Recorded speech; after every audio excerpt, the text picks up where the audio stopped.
Welcome back, Commanders. My name is Archrist, and today I'll be briefing you on your brand new T-Doll, the cryptic sniper, Nemesis. Nemesis is a sentinel rifle aiming weird talking T-Doll. She is capable of applying defense down to help defeat high HP targets, and her ultimate can hit like a truck with the correct setup.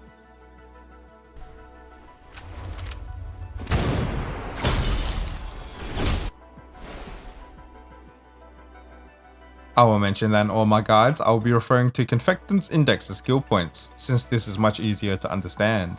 Nemesis has two methods of generating skill points, starting with a passive, remote observation. At the start of the turn, she will mark 2 enemies within 9 tiles with a unique effect, Prophecy of Morning, for 1 turn. Any enemies with this effect that take targeted damage, Nemesis will follow up with an action support, dealing physical damage equal to 80% of her attack and reducing 2 stability. The debuff is then immediately removed, meaning the action support can only trigger once per target. She'll also gain 2 skill points and insight for 1 turn after performing an action support. It may be worth noting that Prophecy of Morning is not considered a buff or a debuff, and she cannot trigger her own action support. Nemesis' second method of gaining skill points is her active skill 1, Enlightened Style, which has a 2-turn cooldown. She attacks an enemy up to 9 range and deals physical damage equal to 130% of her attack and reduces 3 stability. If she attacks while near cover, damage will be increased by 20% and she will get 2 skill points. To clarify, she only has to be near cover. As long as she is standing next to a tile that has the cover shield, she will gain the bonus. Nemesis' basic attack is Victory Portent. It has a range of 9 and deals physical damage equal to 80% of her attack and reduces 2 stability. Nemesis' active skill 2 is Penetrating Casket, which has a 2-turn cooldown. She attacks an enemy up to 9 range and deals physical damage equal to 130% of her attack and reduces 3 stability. She'll also apply the defense down debuff to the target for 1 turn. This will reduce the target's defense by 30%. Nemesis' ultimate is Stellar Pursuit, which costs 3 skill points.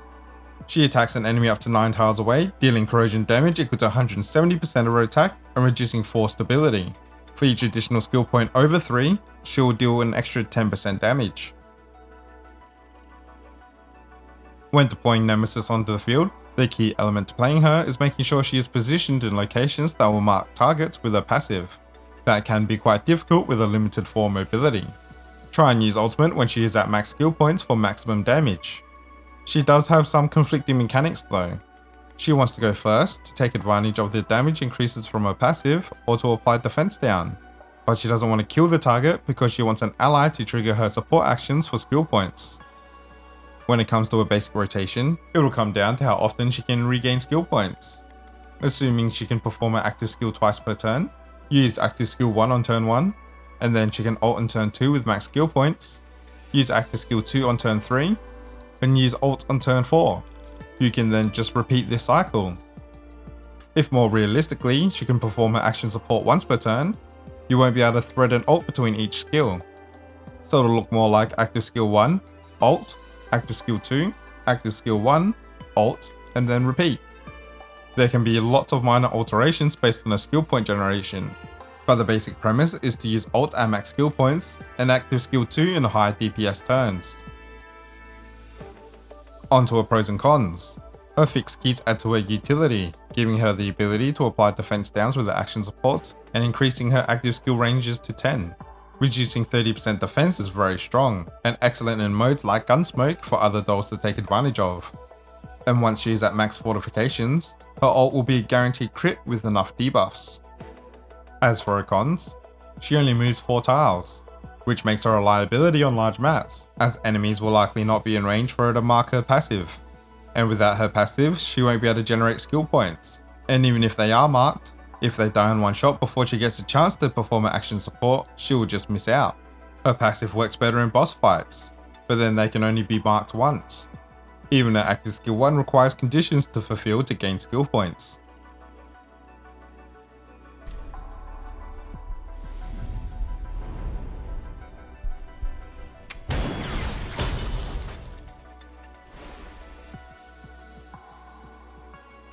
Nemesis' best weapon is the Battle Pass, the Arcana. It grants attack boost, and its trait ignores 1 stability, and ignores an extra stability if Nemesis has the insight buff. Soldier's Breakthrough will increase damage dealt to enemies that do not have any other enemies within 4 tiles of them. Her second option is the Samasek. It gives crit damage and the same stability ignore trait as the Arcana. The Samasek's effect is called Keep It Up. Since Nemesis doesn't deal electric damage, you'll be mainly using this for the 10% increased phase damage. If you don't have either one of these, you can use a namesake, the 50 caliber Nemesis. It has the same stability ignore trait as the other rifles, and Invocation of Ruin will increase damage based on the target's current HP. Her attachments are for the DPS archetype of attack percent, attack, crit rate, and crit damage. A reminder that the muzzle is the only attachment that can have the crit damage. When it comes to which attachment sets to farm, use the Phase Strike set. It increases damage by 15% as long as they have an elemental debuff, which will require another T-Doll to apply for her. It's not worth using physical boost since you want to pump up her ult, but you don't want to use corrosion boost because she does a lot of damage outside of her ult as well. When it comes to affix keys, the best ones to obtain is 201 Potent Curse. When she attacks a target that is marked with a passive, she will immediately apply defense down to them before the attack. 203 Changing Fortune will increase the range of both of her active skills to 10. And 601 Fated Calamity. If a target marked with a passive is killed by Nemesis, she will gain 1 skill point. The only other key worth getting is 401 Silent Catastrophe. If the target marked with a passive is killed by Nemesis, she will gain attack up and damage up for 1 turn. Fixed keys 401 and 603 are situational and are not recommended for a core build. Her common key is Blessing of the Morning Star. While Insight is active, she gains 3 movement if she kills a target. Other common keys you can steal are Mosin's All-Seeing Eye, which increases damage by 7% while Insight is active. Otherwise, any common key that increases attack or crit values would work. Next, we'll have a quick look at the Fortifications. Our V1, her passive Prophecy of Morning, will last 2 turns.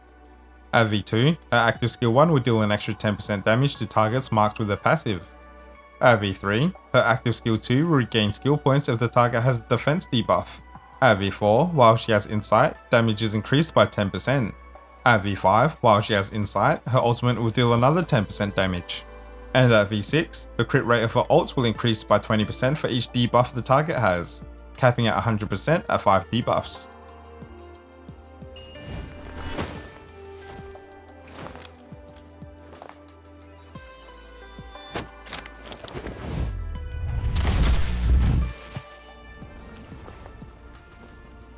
To finish off, we'll have a quick look at suitable teammates to field along Nemesis. Mosin works as she can match her range and apply single target debuffs. Groza works in the same way, plus she is unlikely to kill in one shot, meaning Nemesis can trigger her action supports. Sabrina also works as a counter can trigger action supports and can apply debuffs to a large group of enemies. Otherwise, Nemesis works best as a flex spot. Use her utility to amp up other DPS dolls. Here are some examples of team compositions. And that about wraps up this character briefing for Nemesis. I hope this guide helps, and if you have any other suggestions on a build of teammates, make sure to leave a comment below. Until next time, Commanders.